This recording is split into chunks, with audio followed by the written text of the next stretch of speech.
Okay, so welcome to the deep dive. Today we're really going deep and looking at Psalm 82. All right. And we're using the New Living Translation from YouVersion. Yeah. It's a good one. And you know this psalm, right? Oh, yeah. Attributed to Asaph. And it's really interesting, right? Because it's talking about justice and power and kind of who is accountable to who. Right.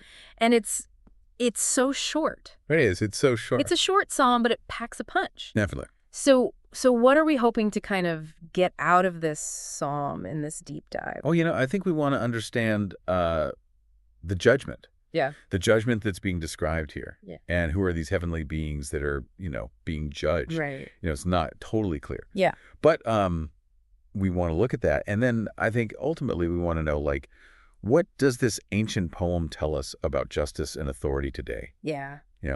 How does it resonate still? Yeah, that's a good question. So, let's just jump right in. Verse 1, it says God is in this heavenly court. Yeah. He's judging these heavenly beings. What an image.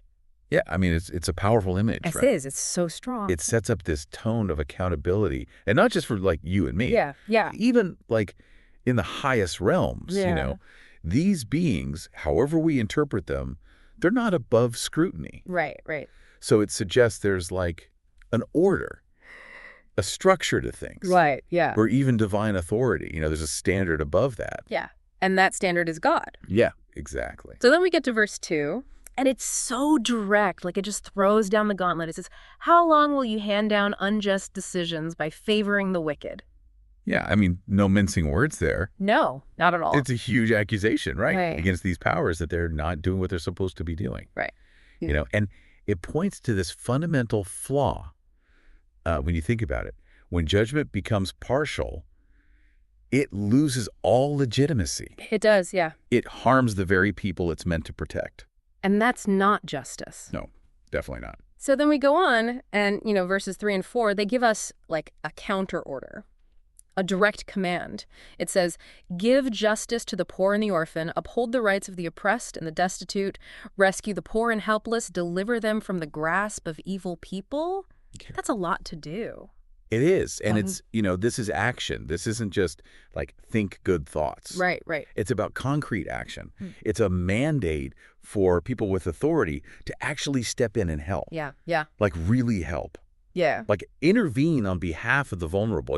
It's a reminder that justice, it's not a passive thing. No, it's definitely not. It's active. It's doing something. So then, verse 5 comes along, and it says that these oppressors, they know nothing. They wander around in darkness, which is shaking the whole world. What is the connection between injustice and this not knowing, this ignorance? Right, right. Well, I think what's so striking is, it links injustice to ignorance, Right. It's suggesting that if you don't understand the plight of others, if you're blind to the consequences of your actions, it leads to instability. So it's saying that injustice, it's not just cruel, it's stupid. Wow, okay. It's short-sighted. So then we get to this really crazy part in verse 6, where it says, I say you are gods. You are all children of the Most High, which, sounds like the highest praise. Right. And then, bam, verse 7, but you will die like mere mortals and fall like every other ruler. Yeah, talk about whiplash. I know. So, what do we do with that? How do we understand that? Right. Well, that juxtaposition is the key, right? Yeah. The being gods, I think, it refers to their power, their influence. But then the reminder that they're mortal, well, it underscores that this power, it's temporary. It has conditions. Right. Even those who seem untouchable, they are ultimately accountable. To God. Yeah.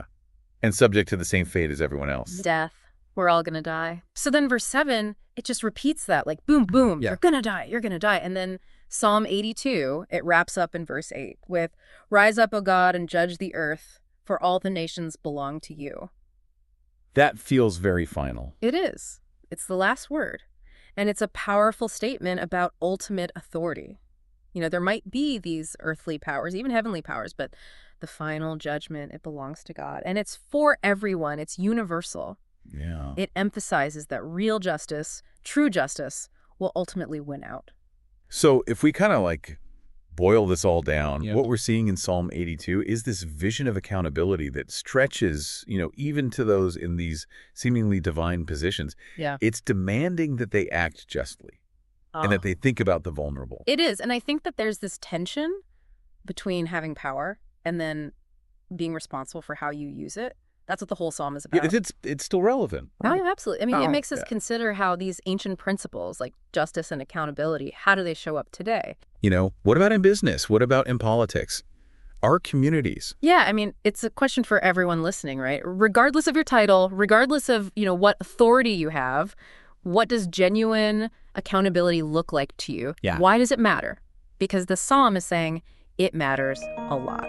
So that's something to think about. Thanks for joining us for this deep dive. Yeah, thanks for listening.